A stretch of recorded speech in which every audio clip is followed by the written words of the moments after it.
Hey kids, it's Carrie from the MacDill Air Force Base Library. Today I am going to read for you Memoirs of a Hamster.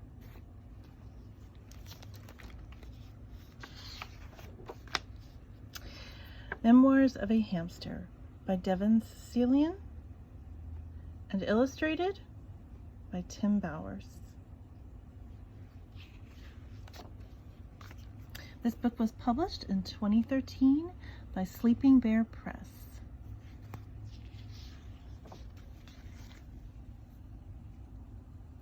Night 1.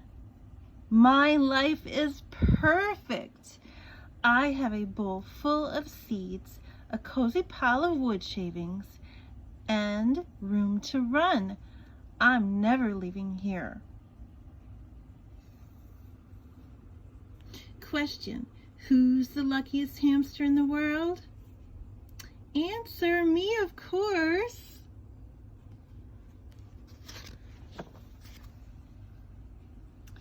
Night 2. I was just telling myself, Seymour, you've got it made. When my exercise wheel was delivered, I like to work out. It's the best model around. The Fuzzy Boy 360, shiny as a new dime and fast as lightning. I don't know how many miles I put in, but I was on that wheel all night.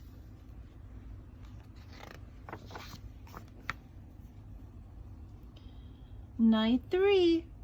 It took me a while to get the hang of my new water bottle,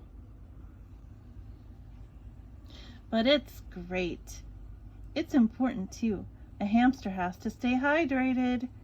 Back to my wheel. I've got another hour to put in before daylight.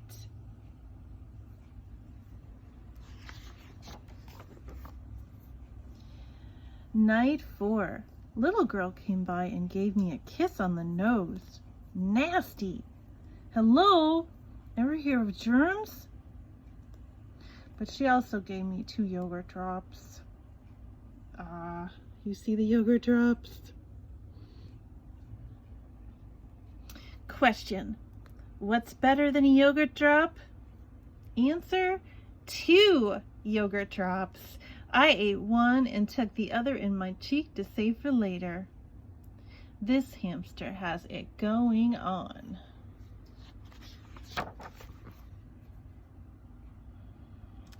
Night 5. I was just climbing onto my wheel tonight when Pearl the cat came by. You know, she said, you run for miles every night, but you never leave that cage. What's it all for? I don't know, I said. It's what hamsters do. What a complete waste of time, she said. Have fun in your cage. I'm going to the sunroom. Sunroom? What's a sunroom?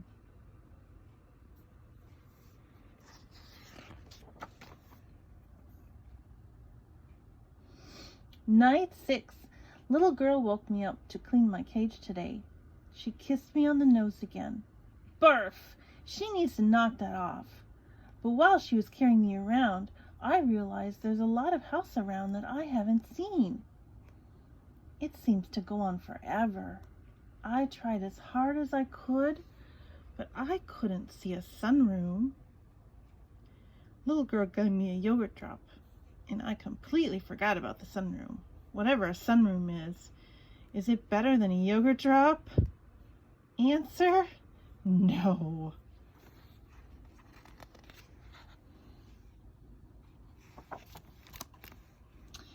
Night 7. I planned on running a marathon tonight, but my Fuzzy Boy 360 is a little squeaky. Pearl came over to the cage looking a little annoyed. You really need to get yourself out of there, she said. But why? I asked. I've got my wheel, I've got my seeds, and I've got yogurt drops. You wouldn't need a wheel out here, she said. There's plenty of room to run. The staircase is made of sunflower seeds, and the sunroom is filled with yogurt drops.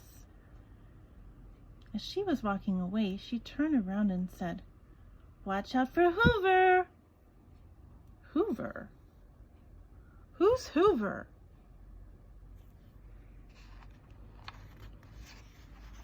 Pearl the cat doesn't look so friendly, does she?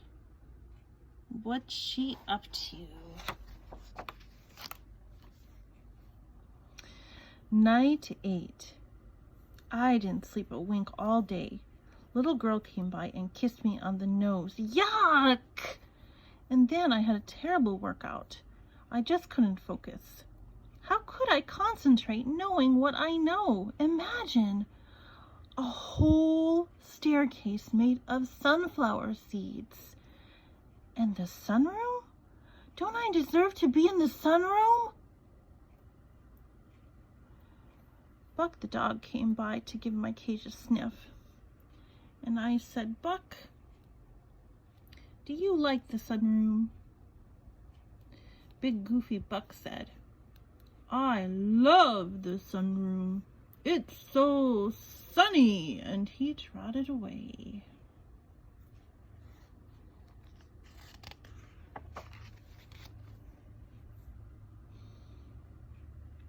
Night 9. No workout tonight. I spent the whole evening putting together a plan. I went over every square inch of my cage, and I think I've got it figured out. Operation Tasty Treat is set for tomorrow night. Hello, staircase. Hello, sunroom. Night 10. Good old Seymour is one smart hamster. My escape went like clockwork. I moved the seed dish. Then I was able to muscle the fuzzy boy to the front of the cage. I had a little trouble climbing the outside of the wheel. It kept spinning, and I wasn't getting anywhere. But Sweet Pearl suggested I jam a sunflower seed at the side of the wheel, and it worked.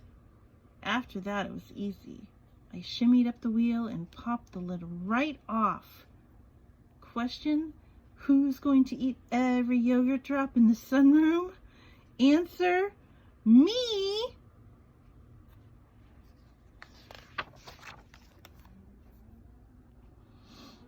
Night 11. Note to self: cats are big, fat liars.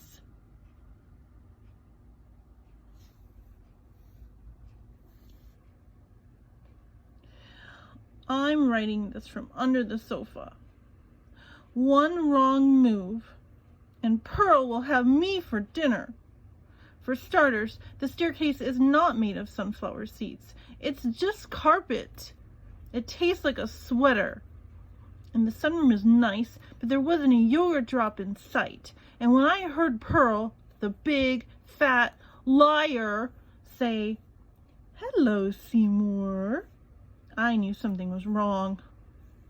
She looked really hungry, but all of that time on the wheel paid off. I raced past her and squeezed out of the sunroom just in time. I made it here, but now what? Pearl keeps clawing under the sofa.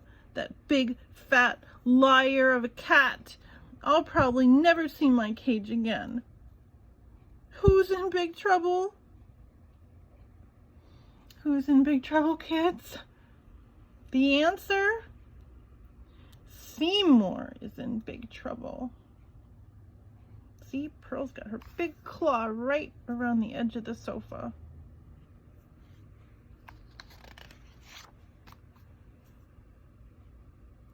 Night 12. I'm doomed. I'll never make it out of here alive. I can see Pearl pacing back and forth. She says she's looking up recipes. I tore a tag off the bottom of the sofa, found an old pencil, and wrote on my will, "I, Seymour Q. Hamster, being of tired mind and hungry body, leave my fuzzy boy 360 to my 17 brothers. I leave my water bottle to my 22 sisters, and to my sweet mother and father I leave the 4 yogurt drops hidden in the corner of my cage. I won't be needing them. I sniffled a few more times and fell asleep. Goodbye, friends. I love you all.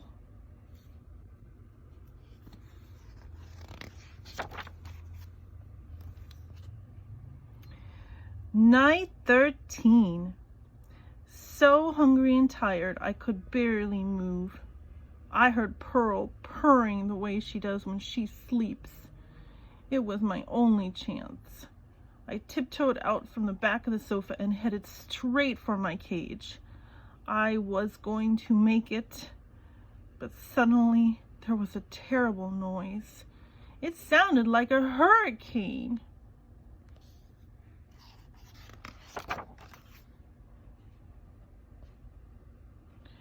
An enormous monster was coming right at me. I looked up at its terrible eyes and read the most frightening word, Hoover. It was trying to suck me inside. Buck heard the commotion and started barking like crazy. That woke up Pearl, the big fat liar, who hissed, "He's mine!" and started racing right toward me.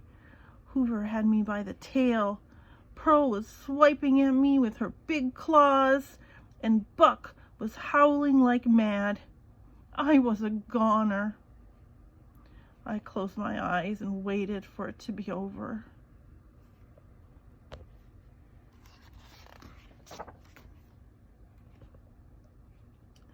And then came the sweetest thing I've ever heard. Seymour! It was suddenly very quiet. Hoover, Pearl, and Buck stopped in their tracks, and one surprised but happy little girl got to me first. She kissed me on the nose, a lovely, beautiful, sweet kiss. And I kissed her right back, twice.